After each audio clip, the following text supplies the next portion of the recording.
Olá, galerinha, tudo bem com vocês? Hoje irei apresentar o grupo dos animais invertebrados, né? Que são divididos em duas classes, os animais invertebrados terrestres e os aquáticos. Hoje irei falar sobre os terrestres. Aqui eu tenho alguns exemplos de animais terrestres, né? Como a formiga, a aranha, a minhoca, a borboleta, certo? Sobre os animais invertebrados, há indícios de que os animais invertebrados estão no planeta desde o princípio da Terra, né, da vida na Terra. É estimado que aproximadamente 97% das espécies do mundo sejam invertebrados. Como são reconhecidos? Então, os animais invertebrados são reconhecidos pela ausência de caixa craniana e coluna vertebral, né, que chama-se o esqueleto, no caso, a coluna vertebral, um exemplo disso. Principais características. Uma delas é a respiração.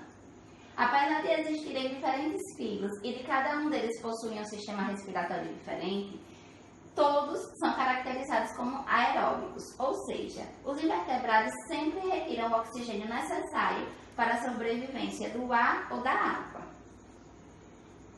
E sua reprodução, como acontece? Os animais invertebrados podem ser divididos tanto pela reprodução sexuada, a partir de gametas, quanto pela reprodução assexuada. Na assexuada não ocorre a recombinação do material genético, ao contrário da sexuada.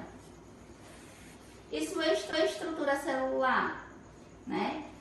Como são os animais formados por mais de uma célula, são sempre considerados pluricelulares. Além disso, pode-se dizer que são eucariontes, né? Ou seja, o núcleo celular é separado do citoplasma por meio de uma membrana.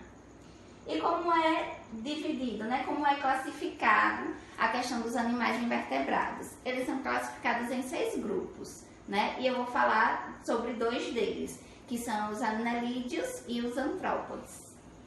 Deixa eu pular aqui.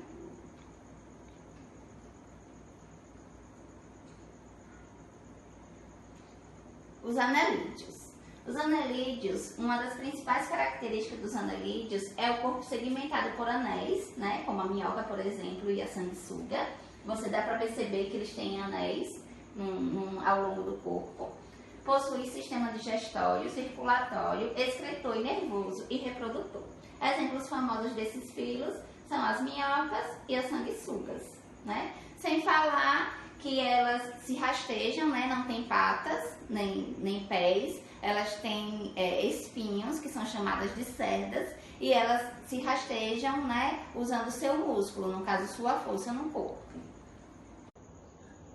Então, os artrópodes são seres que mais se assemelham aos vertebrados, devido à presença do exoesqueleto, uma espécie de esqueleto externo que os ajuda na sustentação e proteção do seu corpo. São seres extremamente presentes no dia a dia dos humanos, né, sendo conhecidos por suas classificações. São os insetos, como as formigas, os aracnídeos, como as aranhas, né, os crustáceos, como os caranguejos, e os miliápodes. Então, assim, eles são várias espécies, né? Como você pode perceber, existe uma infinidade de animais invertebrados, todos com diferentes características e classificações. Apesar de muitas vezes parecerem algo distante, são seres que estão em contato direto com o nosso dia a dia. E com relação aos artrópodes, né, são muito diferentes entre si, mas todos têm algumas características em comum, né? Eles têm um esqueleto externo, também chamado de exoesqueleto, como foi dito anteriormente, que serve para proteger as partes moles, né? E alguns deles mudam de exoesqueleto várias vezes ao longo de sua vida, né? Que isso chama-se o muda, né? É chamado de muda. Todos os artrópodes têm as patas articuladas, que servem para que eles se movam, né? Podem viver na terra, no mar, ou na terra, na água e até mesmo voar, né? Então, assim, os artrópodes, eles são classificados, como eu disse, como as formigas, as aranhas, os caranguejos e entre outros.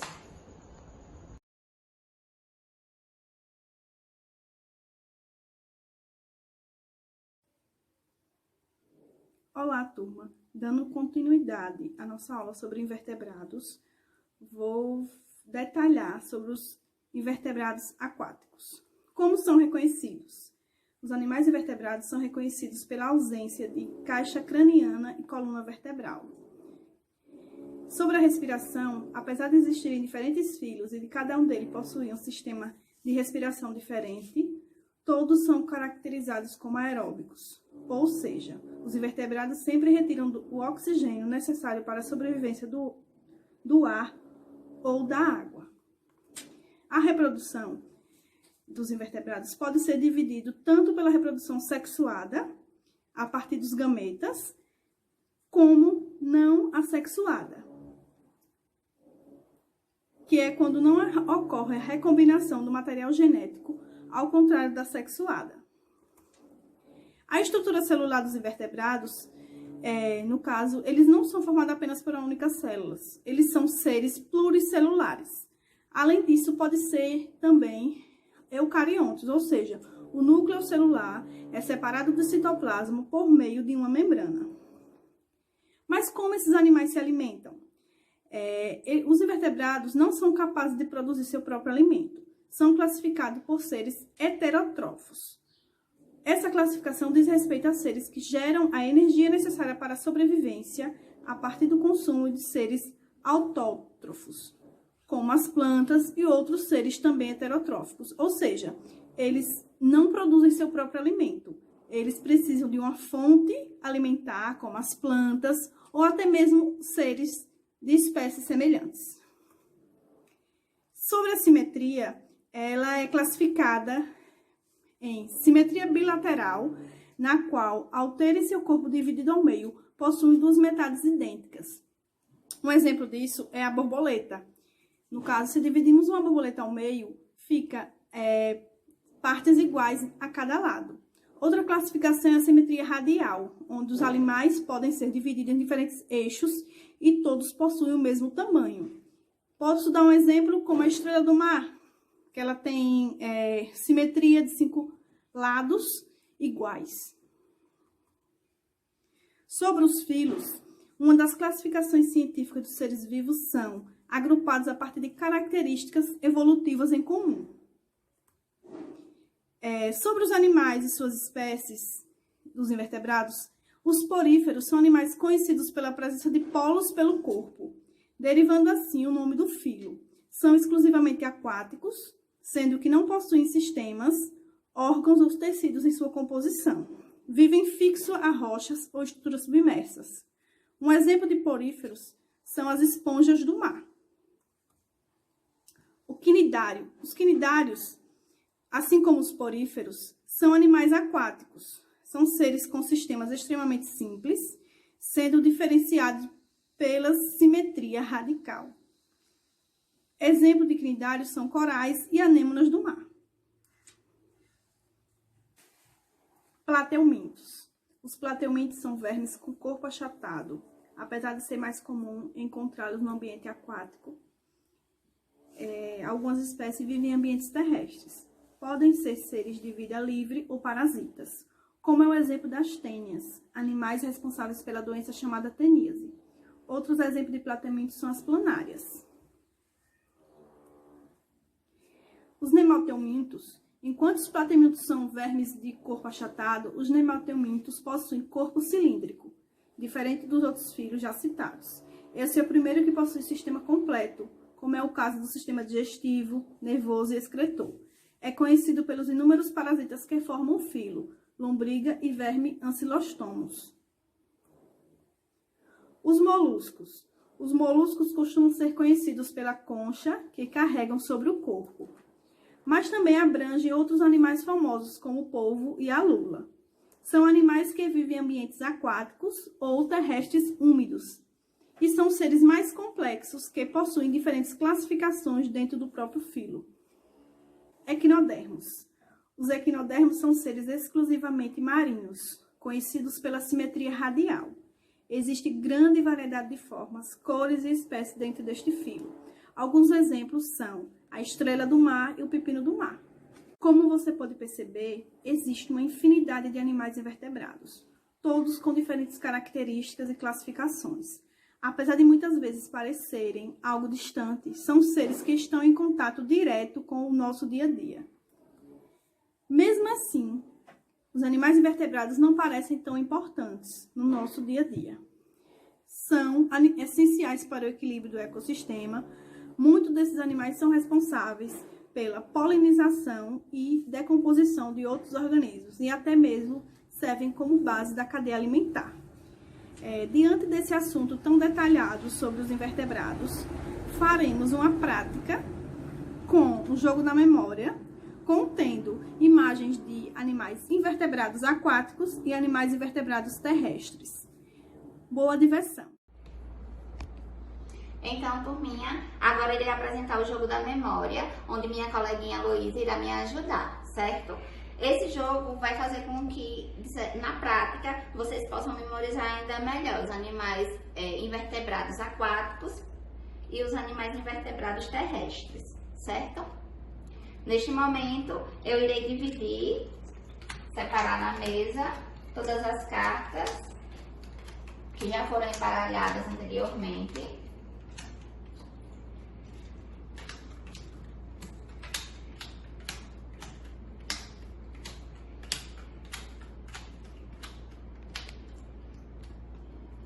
E neste momento, nós iremos dividir os times. Você quer ser que time? Aquático ou terrestre? Terrestre. Eu quero ser o aquático, né? Dessa forma, ela tem que tirar mais cartas dos animais terrestres e eu dos animais aquáticos. Pode começar. Certo.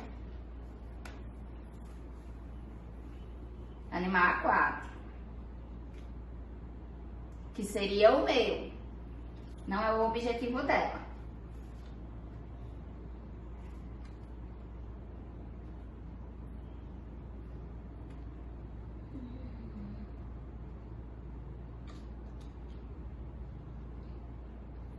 Não fez par, mas são animais terrestres. Animais terrestres, mas diferentes. Animais terrestres.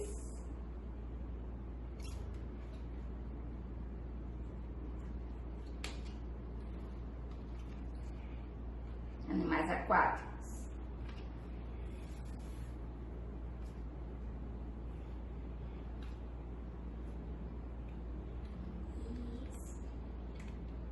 Animais aquáticos.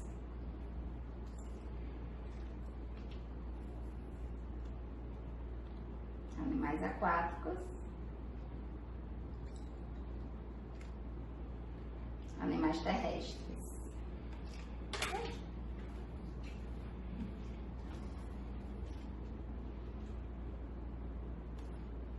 Animais terrestres.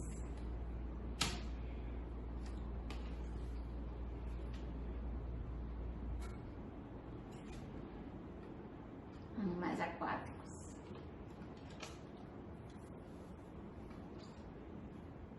Animais aquáticos. Acertou.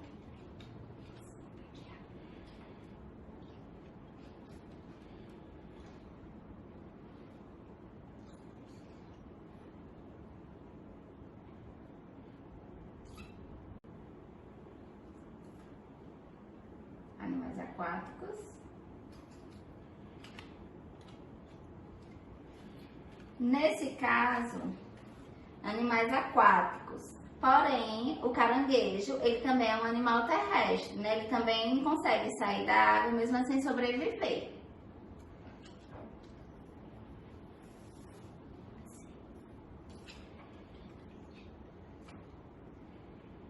Animais terrestres, animais aquáticos.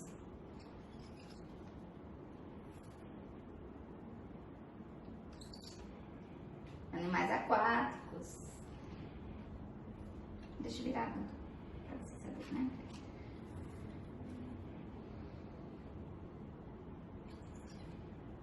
Animais terrestres.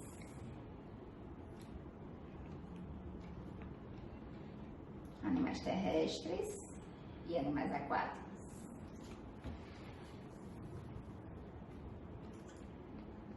Animais aquáticos. Terrestre, aquático.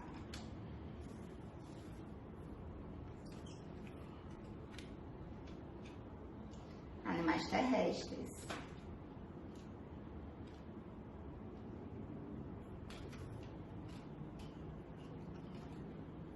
aquáticos de espécies diferentes. Aquático e aquático, terrestre e terrestre. Vamos conferir agora, Luiz. O seu objetivo era os animais terrestres e o meu, o objetivo era os animais aquáticos. Consegui 4 aquáticos, sendo que eu consegui apenas 6 pares. O caranguejo também É aquático. Aquático.